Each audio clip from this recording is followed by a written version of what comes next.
So Marin and Lee ditched the disgusting brothers. Now they're in Iowa, the worst part of any road trip. So much. You're so boring, Iowa. Hey guys, my name's Dan. Today's reaction comes from Dead Meat. This is Bones and All 2022 Kill Count. Now this is a horror movie that I'm certainly not used to watching, but that's definitely not a bad thing here. Plus we also get to see the triumphant return of Chelsea to the kill count. I don't think we've seen her since the second American Psycho kill count, so I'll be very excited to see what she has in store and to learn more about this movie because I'm very, very curious about it. But before we get into it though, please do check out all of these links, then go on over and support Dead Meat if you haven't already. All those links will be down in the description. And lastly, the best and easiest way to support me is by going right below this video, clicking all those buttons down there, because not only does it let you see future reactions that I do them every day, but also helps my channel to grow. And without any further ado, let's go. Welcome to the Kill Count, where we tally up the victims in our favorite horror movies. I'm Chelsea Rebecca, and today we're looking at Bones and All, released in 2022. Bones and All follows a pair of young lovers who share an unnatural craving for human flesh. It's part cannibal horror and part road trip movie. In fact, you'd better know your state postal codes. Mostly though, Bones and All is a young adult romance film. It reminds me of Near Dark mixed with Terrence Malick's Badlands, a combination that probably wouldn't work without director Luca Guadagnino. Guadagnino gained international recognition with his 2017 film Call Me By Your Name, which prepped him for this movie by giving him experience with both Timothée Chalamet and cannibalism. Here he combines that movie's coming-of-age romanticism with the horror of his 2018 Suspiria remake. The Italian filmmaker also dives deep into Americana, making the most of his first feature shot in the United States. Sure did. I'll admit that I didn't love this movie when I first saw it, but that may have been because it was at an influencer screening full of people who talked the entire time. Oh, God, a that's rewatch awful. revealed its brilliance to me. I still think it's a little too long and maybe a bit too languid, but it's filled with immaculate cinematography and outstanding acting. I feel like I always forget how much I like Chalamet until I see him again. He's great. Bones and All also has amazing production design, effortlessly situating the movie in the late 1980s. This isn't the usual urban depiction of the 80s, laden with pop culture touchstones. This is a realistic, rural, unplugged depiction, a time when the entire country dressed like the town from Napoleon Dynamite. The setting is a perfect match for the movie's themes of queer identity. Yes, its main couple is heterosexual, but their struggle to hide their true selves is an apt metaphor for queerness, especially with gay men having written and directed it. It's really beautiful and moody, one of those kinds of movies you can just let wash over you. How many people will eat their makers when... Uh-oh. Sorry, one moment, I What? sense another one. Oh, what? What do you smell? Chelsea, what do you... Chelsea? You're like me, aren't you?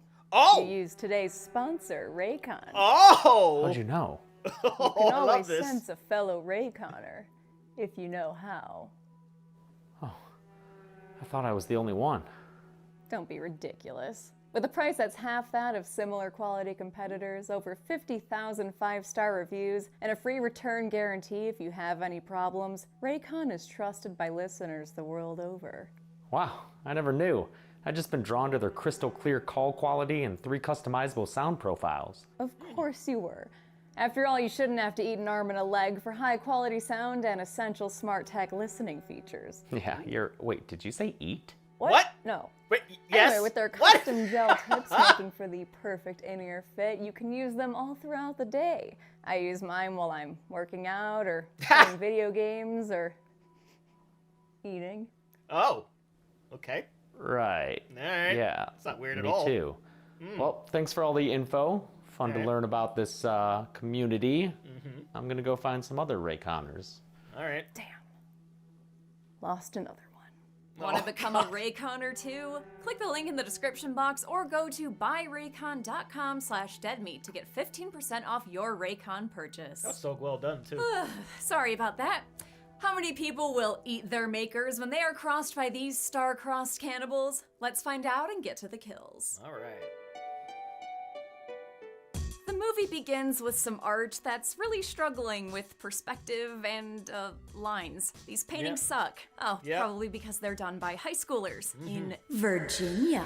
Marin here is the Nuke hidden school, which has gotta be rough when you've got the worst set of bangs since Gale Weathers circa 2000. Don't get too cocky, Michelle Duggar, you're not innocent either. Director Luca Guadagnino says Marin's fringe hairstyle was directly inspired by a minor character in Silence of the Lambs. A friendly girl named Sherry invites Marin to a sleepover that night. Before her dad Frank falls asleep to Rudy Giuliani ASMR in their amber-hued home, he locks Marin in her bedroom, his only safety measure against her nature. She sneaks out in boots and long johns, looking like an old prospector, and follows the power lines to her friend's house. You can just feel the nervousness as she knocks at the door. She knows she's not normal like Sherry and her friends, including Kim, who's smelling kinda nice. This is the most horror movie looking sleepover I've seen in a minute. Kim and Marin try to fill us in on some backstory and... What? Cinnamon glaze. Awesome, Sherry. That's great. Yeah, After Kim wonderful. comments on this scene's lighting, It's too orange. Marin lets her know that her orange finger's just fine. Oh. In fact, it's downright delicious. She chomps that thing like a sure carrot does. stick. An interesting twist on the get your friend to piss themselves sleepover prank. Marin is sent home to her dad, who really needs to talk to Lee Pace about keeping a go bag. Papa Frank isn't a snitch and relocates the two of them to Maryland, but he doesn't stay with her long. On her 18th birthday, he decides to abandon her by moonlight, leaving behind her birth certificate and an audio tape he recorded. On it, Frank explains that Marin's been having people-eating episodes since she was a baby. The first was when she killed and partially consumed her babysitter at the age of 3. No kill graphics for these victims though, since we're only told about them via voiceover. Frank has been covering for Marin her entire life, hoping that she would get better. But she hasn't, and now that she's an adult, he's washing his hands of this responsibility. Easy when you still have all 10 fingers. I gotta leave you to figure it out for yourself. Like your mother did. Her birth certificate reveals details about her mother Janelle, who left right after Marin was born. Since Frank refused to tell her anything about her, she decides to head for Janelle's birth state of Minnesota. Unfortunately, she only has enough cash to get as far as Ohio. While waiting at the bus station, she's approached by the man, the myth, the instant legend, Sully. Laden with TGI Fridays style flair and immediately off-putting, Marin's distrust of him is really emphasized by the obfuscated framing. Sully, full name Sullivan, describes himself as a fellow eater, a particularly powerful eater who's tracked her down by following his nose. You can smell lots of things if you know how. Marin has finally met another person who's just like her, an experience many queer people can relate to, especially if you were raised suppressing that aspect of yourself. Also, I don't think this is something you could see in the trailer, so this right here was genuinely the most shocking plot twist of 2022 for me. Sully has a nasty little ponytail! Sure does! He tells her she can totally trust him, because his #1 rule is that eaters don't eat eaters. He says this amidst CGI rain that I wish James hadn't pointed out, because now I can never unsee it, and neither can you. He invites Marin into a home with very bad wallpaper, promising to make her some dinner. She keeps her guard up while he tries to charm her by complimenting her intelligence.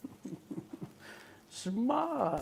Sully is played by Oscar-winning British actor Mark Rylance, who I most associate as the man for all reasons to get a divorce Thomas Cromwell in Wolf Hall. Rylance drew on his experiences growing up in Wisconsin. I was raised for 10 years in the Midwest, so I was excited about making a film in the Midwest. His eccentric performance was guided by Guadagnino's untraditional directing style, which relied on sensory experiences like teaching Rylance how to prep a Cornish hen. As delicious as this wet, raw chicken looks, there's an even more special treat for the main course. It's something Marin smells upstairs.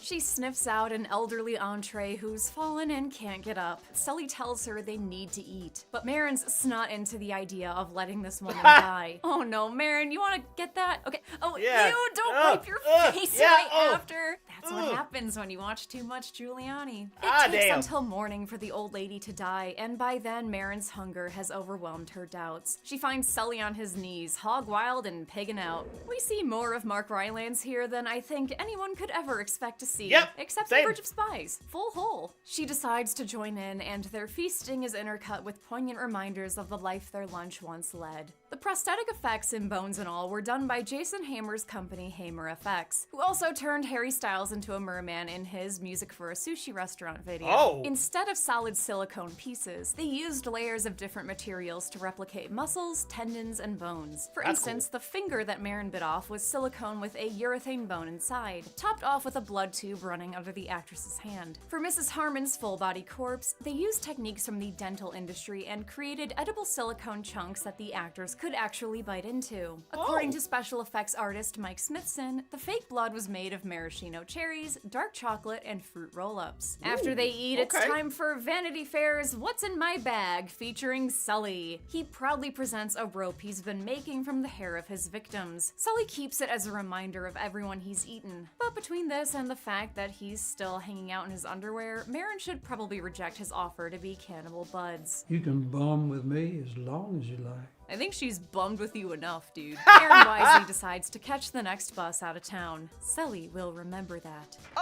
While shoplifting at a convenience store, Marin sees some Hawaiian-shirted harassment. You don't have Lunchables? It's a fair question, but when she speaks up, the guy turns his attention to her. Luckily, the chivalry is here. Hey!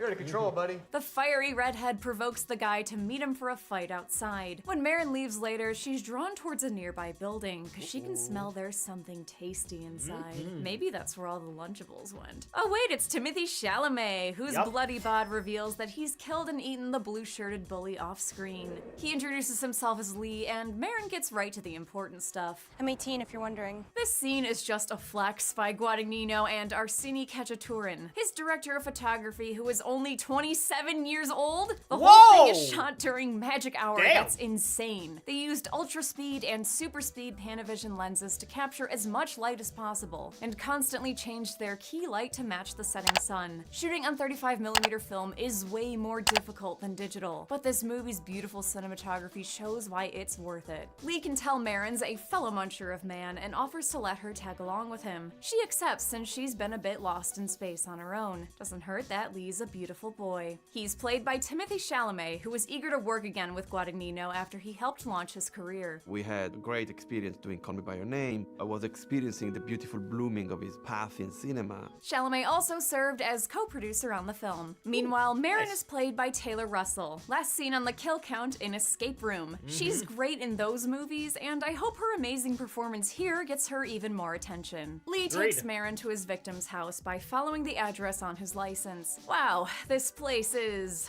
fucking sad. Decorated with a kiss poster and some porn. It's not even a man cave, it's a man compost pile. Marin, don't sit on that. No! Lee dances around to Lick It Up, a song that might as well be about the blood still splattered on his neck. The two start to grow closer, with Marin feeling safe enough to shed her dad's jacket, which she's been wearing as a protective layer. Costume designer Giuliana Persanti had worked with Guadagnino on Call Me By Your Name and Suspiria. She dressed Lee in clothes that he would have taken from the people he's eaten. His wardrobe is sort of genderless and is a little bit all over the place, and what he's wearing today could be gone tomorrow. The hat he wears now originally belonged to the Hawaiian shirt bully in the store. The shirt in his first scene may have been repurposed from an old lady's dress. The flower print there and on his other shirts matches Marin's floral dress. It symbolizes the unity between them. Persanti said the two of them together should look like one big bouquet. It's here they really start looking out for each other, an aspect of their relationship that echoes the experiences of many young queer people who may find themselves without parents or a traditional home life. KY. Jelly.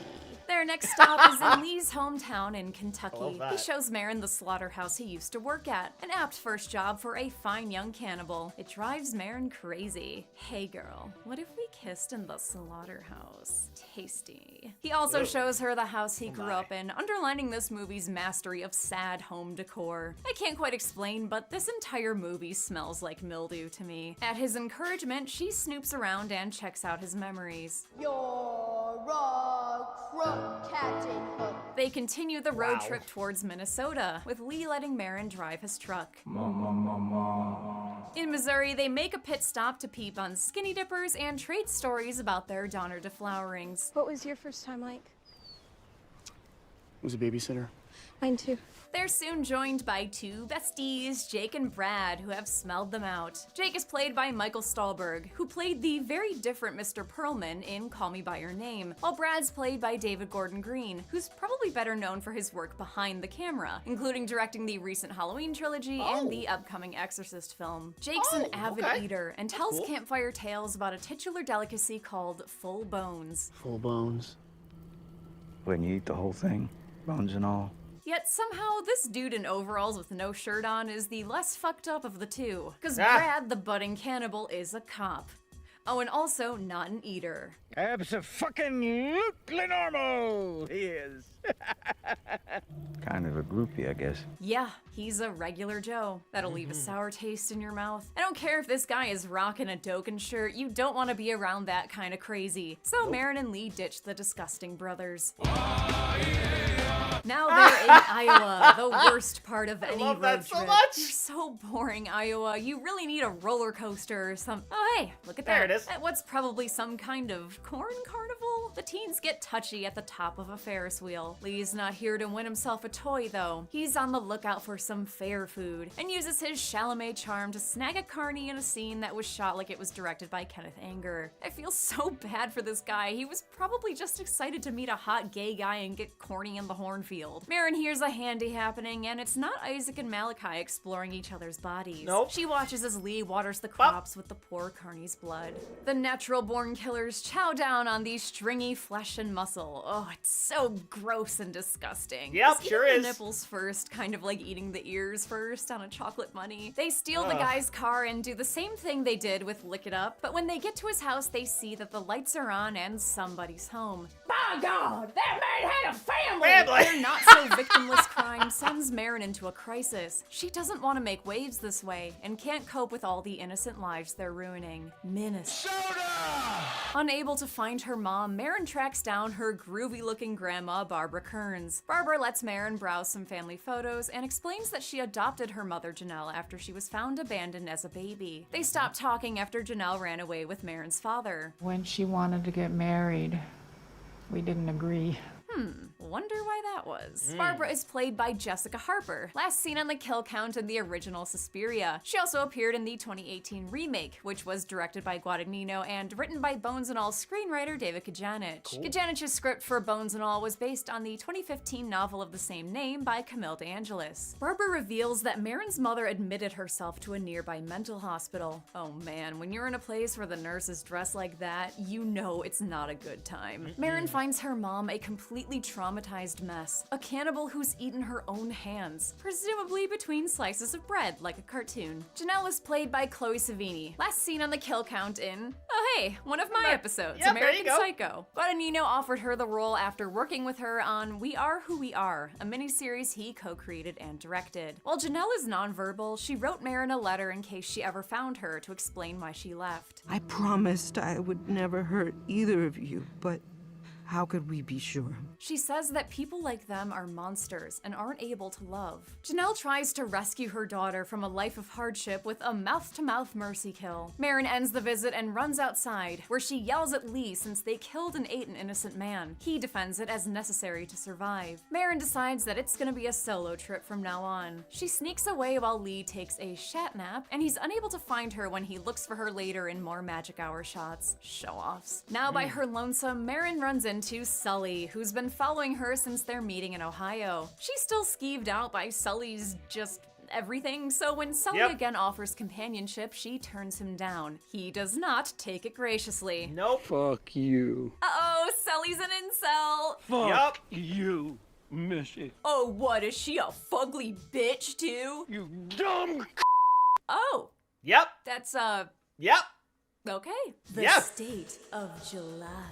Marin starts missing Lee after a while and tries to find him through Kayla, his younger sister. We met her earlier when Lee stopped by his family home. Kayla is played by Anna Cobb, who delivered a Prime Rib nominated lead performance as Casey in We're All Going to the World's Fair. She discloses that the reason Lee is always on the road is because he's suspected of killing their abusive father who went missing 4 years ago. Kayla believes he's innocent, but Lee's tire iron night terrors suggest he has that killer instinct. This right here is Brad, David Gordon Green Green's character, and I'm going to assume this kill happened for real and count it. Bones and All could have been a much longer movie, as they reportedly shot a lot more footage and scenes. My guess is the cut scenes were used as flashes in the various dreams Marin and Lee have. I wonder if Lee took Marin's words to heart about not killing innocent people. We see him looking hungry while a mother and her kids walk by. Maybe he decided against feasting on them and sought out someone who he knew deserved to die, the creepy faux eater Brad. Kayla reveals Lee is camped out at a nearby lake,